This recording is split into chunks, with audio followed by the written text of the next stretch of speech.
It's 2:40 in the morning, and you're still staring at the same message. It's been seen, but no reply ever came. An hour passed. Then a day. Then 4. At first, you told yourself they were probably just busy. Maybe they forgot. But as the silence stretched on, your mind started filling in the blanks. Did I say something wrong? Did I upset them without realizing it? Do they just not want me in their life anymore?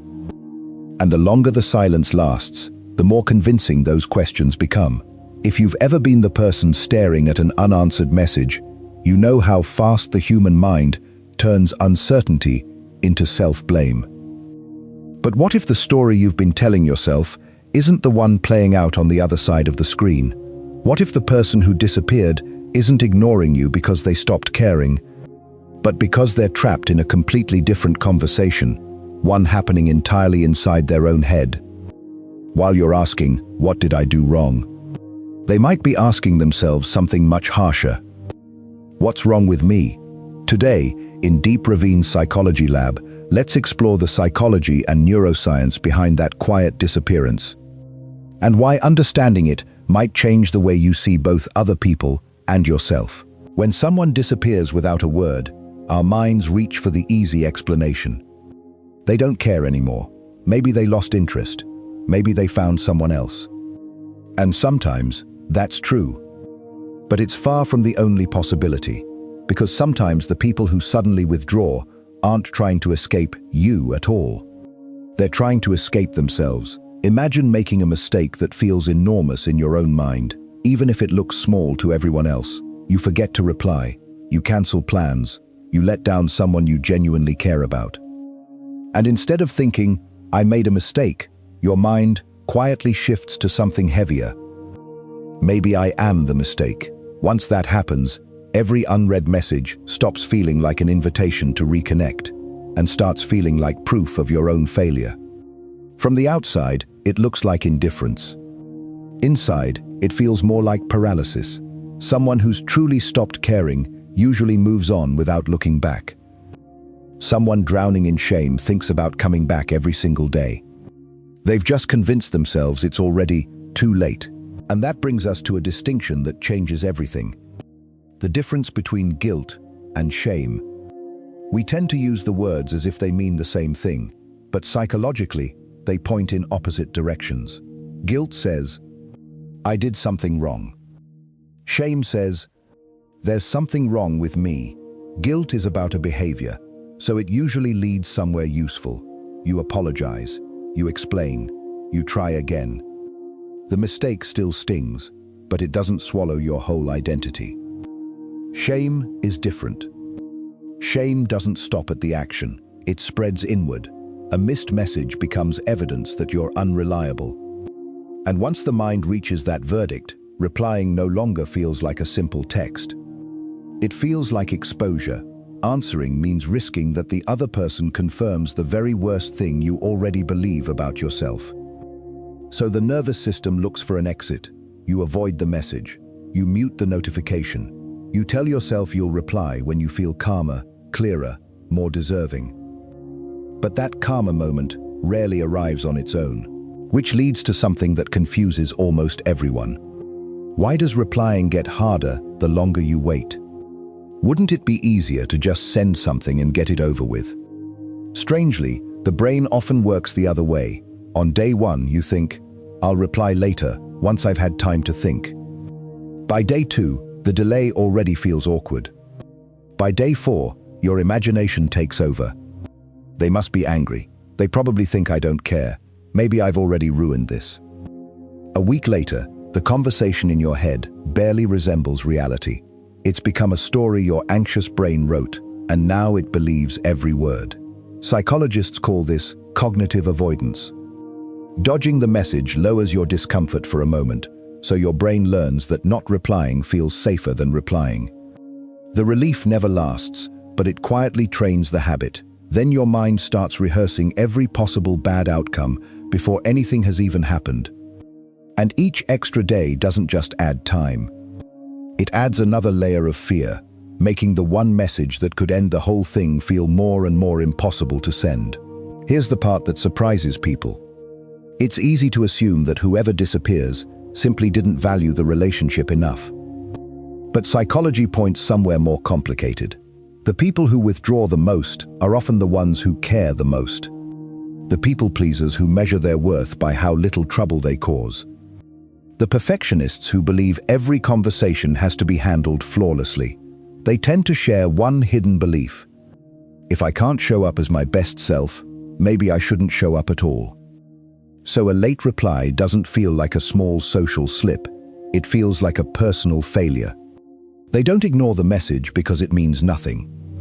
They ignore it because it means too much. From the outside, that silence can look cold, distant, even selfish. Inside, it's usually someone replaying the same unanswered message dozens of times, writing responses in their head and deleting them before they're ever typed, waiting for the perfect words that never quite arrive. And here's what makes this so painful. It usually isn't one person suffering. It's two. Two nervous systems caught in the same cycle, each reacting to a different kind of threat. The person who went quiet is often carrying shame. The person left waiting is often carrying rejection.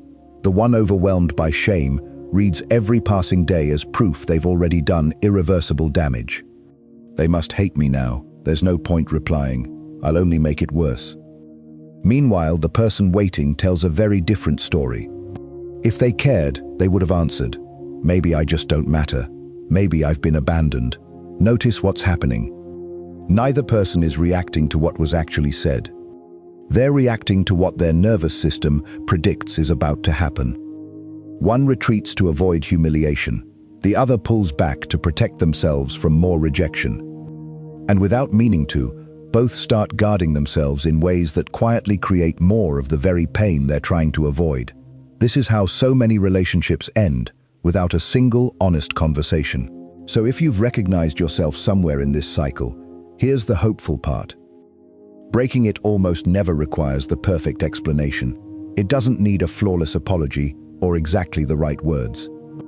In fact, the longer we wait for the perfect message, the louder the shame gets. What usually breaks the loop is something much smaller. Something honest. Something human. A single sentence like, "I'm overwhelmed right now. I just need a little time." It sounds almost too simple. But psychologically, it does something powerful.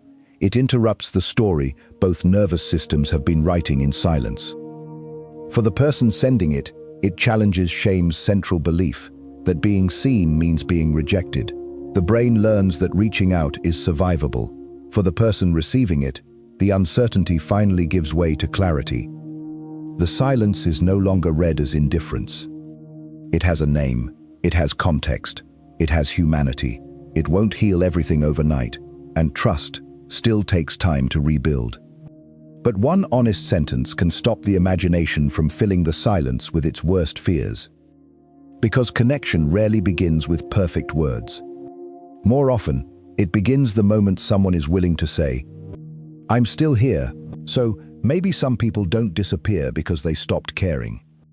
They disappear because they're terrified that if they come back, you'll finally see the version of themselves they've been trying so hard to hide.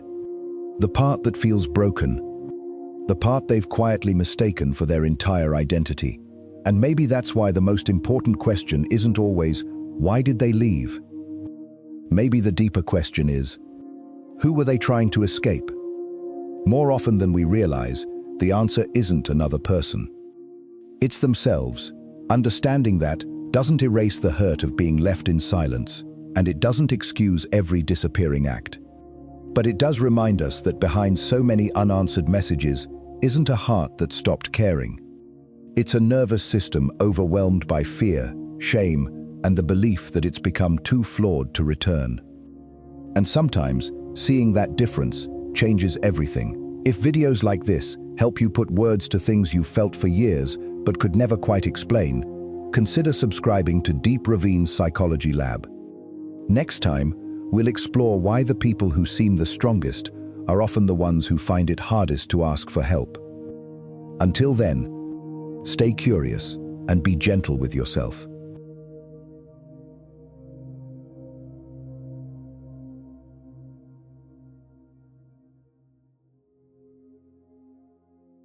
Deep Ravines Lab protocol.